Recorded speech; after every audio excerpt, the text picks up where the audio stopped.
అమరావతి కూటమికి ఓటు వేసి గెలిపించిన ప్రతి ఒక్కరి నోట ఇదే మాట.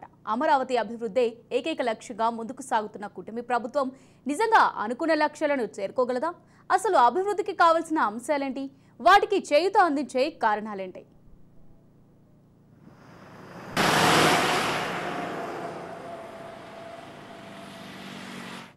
నిర్మాణాలు పై మరొకసారి చంద్రబాబు నాయుడు శ్వేతపత్రం రిలీజ్ చేయబోతున్నారు. గత ప్రభుత్వం తీసుకున్నటువంటి ఏదైతే నిర్ణయాలు ఉన్నాయో ఆ నిర్ణయాల్లో భాగంగా అమరావతి రాజధాని నిర్మాణాలు ఎక్కడికెక్కడ నిలిచిపోయినాయి.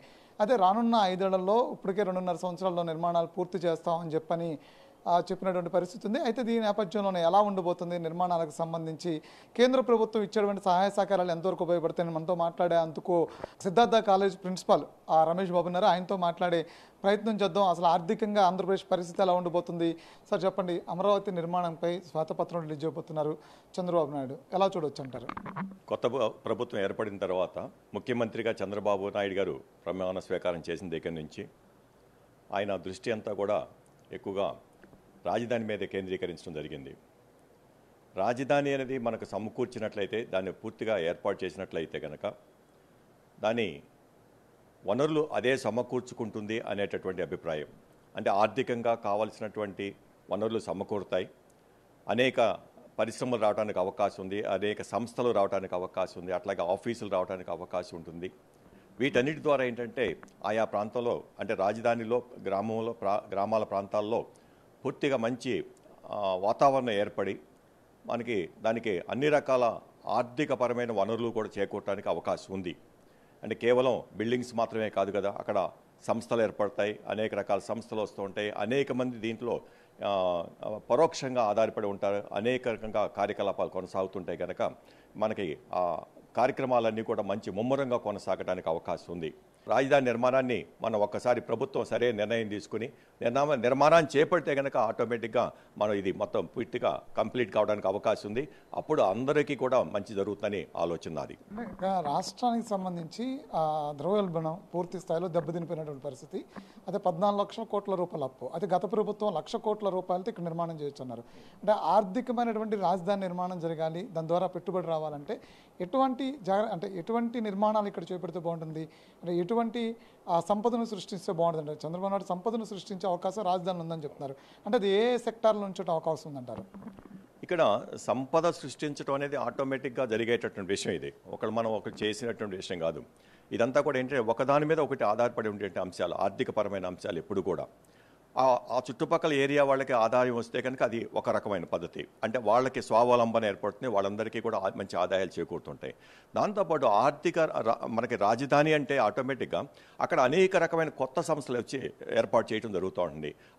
అది మనకి యూనివర్సిటీస్ కావచ్చు, అది లేదంటే పరిశ్రమలు కావచ్చు, కొన్ని రకాలైనటువంటి వ్యాపార సంస్థలు కావచ్చు, లేకపోతే వైద్యశాలలు కావచ్చు, ఇట్లా అనేక రకాలుగా వచ్చి ఆ ప్రాంతాల్లో మనకి ఆ ఏరియాలో ఏర్పాటు చేయడం జరిగినట్లయితే కనుక ఆ ప్రాంతంగా ఆటోమేటిక్గా స్వయం సమృద్ధిగా ఆటోమేటిక్గా అదే ఏర్పడిపోవడానికి అవకాశం, దాని ఆదాయాన్ని అదే సంపాదించుకోవడానికి అవకాశం ఉంది.